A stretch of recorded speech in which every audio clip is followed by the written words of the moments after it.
நம்புறேன். இன்னைக்கு நமக்கு மேத்யூ சாப்டர் 18 21 to 35 உள்ள ஸ்டோரியை தியானிச்சு அதில் உள்ள லைஃப் லெசனை மெடிடேட் பண்ண கொடுத்துருக்காங்க.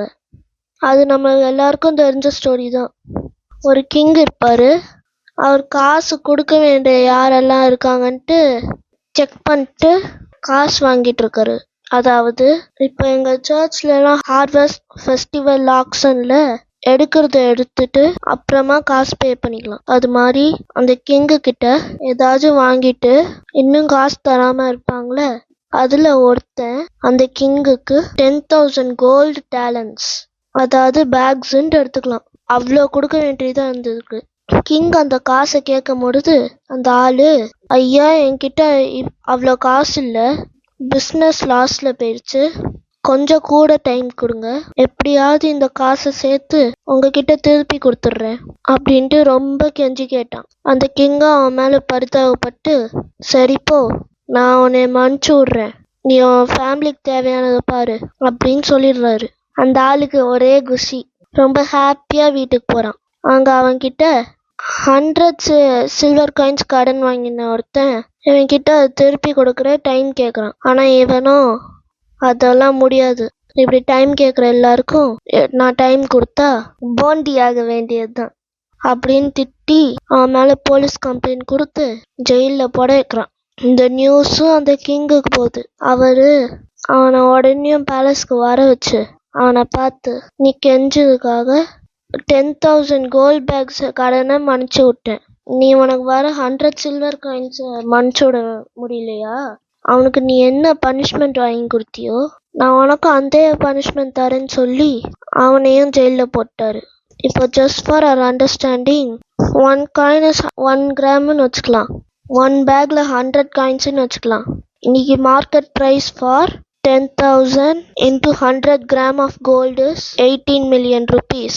The price for 100 gram of silver is 30,000 rupees. எவ்வளோ பெரிய டிஃப்ரென்ஸ் பார்த்தீங்களா? 80 million rupees கிங் மன்னிச்சு விட்டாரு.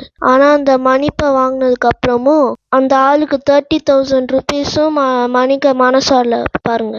இதே தான் நமக்கும் ஜீசஸ் சொல்றாரு. நம்ம ஜீசஸ் கிட்ட பண்ண தப்ப சொல்லி சாரி கேட்கும் பொழுது அவர் வருத்தப்படுற மாதிரி நம்ம செஞ்ச எல்லா தப்பையும் அவர் நமக்கு மன்னிச்சு நம்மளை காடு கிட்ட கூட்டிட்டு போறாரு.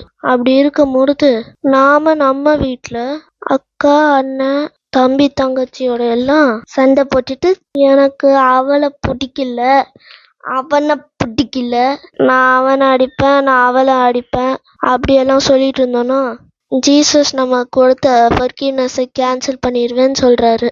அது ஏன் அப்படி? Very simple.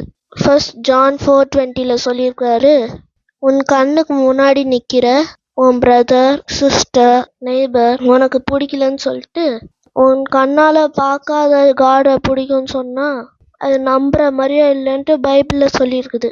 கரெக்டு தானே? என் அக்கா தம்பி என்னை ரொம்ப கோயத்துறாங்க, எப்படி நான் அவங்கள லவ் பண்ண முடியும்னு கேட்குறீங்களா? We have a very nice verse for it. Through God all things are possible. First, when we truly walk with God, as told in Galatians 5:20-23, the Holy Spirit gives us His fruits: love, joy, peace, forbearance, kindness, goodness, faithfulness, gentleness and self-control. இதெல்லாம் நம்மளுக்கு வரும்பொழுது தானா we are more patient with others, kind to others and more forgiving of their actions. Second, Galatians 5:26 இருக்கிற மாதிரி we must not be proud, we must not make trouble with each other and we must not be jealous of each other. இல்லை proud not make trouble எல்லாமே straight forward. But jealous is often a misunderstood word. The actual meaning of jealousy is fear of loss, a protective, suspicious or anxious emotion regarding a threat to your valued relationship or possession.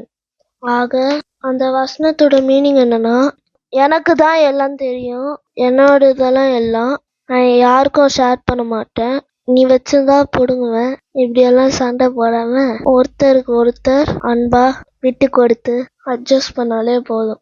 Jesus will help us with everything else.